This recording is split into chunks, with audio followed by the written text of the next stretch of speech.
Hi, Reza. How exactly is news of Bolton's departure being received where you are? Well, I have yet to meet anyone here in Iran who liked Mr. Bolton. So many are happy that he's no longer with the Trump administration. We've seen a lot of gloating, a lot of delight on social media, not so much from government officials. They've pretty much kept low key.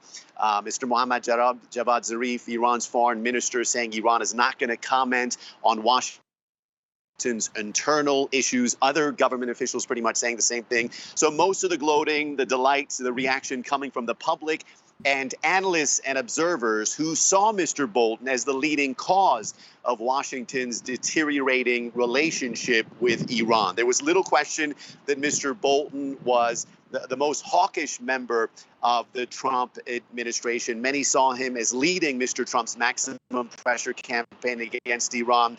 You'll recall roughly a year before he was appointed, he addressed an anti-Iranian government rally in Paris, explicitly calling for regime change, predicting that regime change in Iran would happen in the year.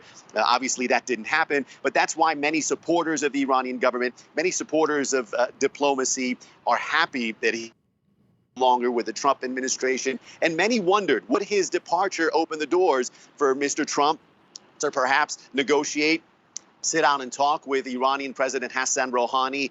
And at least for now, the answer seems to be that that's not going to happen. Iran's ambassador to the UN last night saying that there will be no talks until and unless the U.S.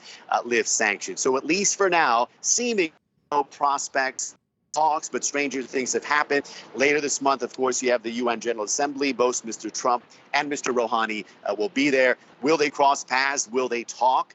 Will lower-level diplomats talk behind closed doors? Stay tuned. We'll find out.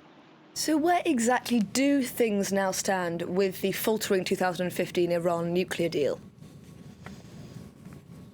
The nuclear deal is hanging by a thread, but that thread is withering away. Iran's position is that they're still committed to the nuclear deal, but they want the European signatories to deliver on the guaranteed promises of the deal. Back in May, they said if that doesn't happen, and that hasn't happened yet, every 60 days, they're going to scale back on yet another commitment. Their latest scaling back of a commitment happened last week. They installed newer, more advanced centrifuges that will be used for enriched uranium. And they also started back up research and development work. Obviously, that raises tensions between Tehran and Washington. Can Mr. Bolton's departure ease those tensions? At this point, it's not clear if it will, and it's not clear how if it will. We'll wait and find out.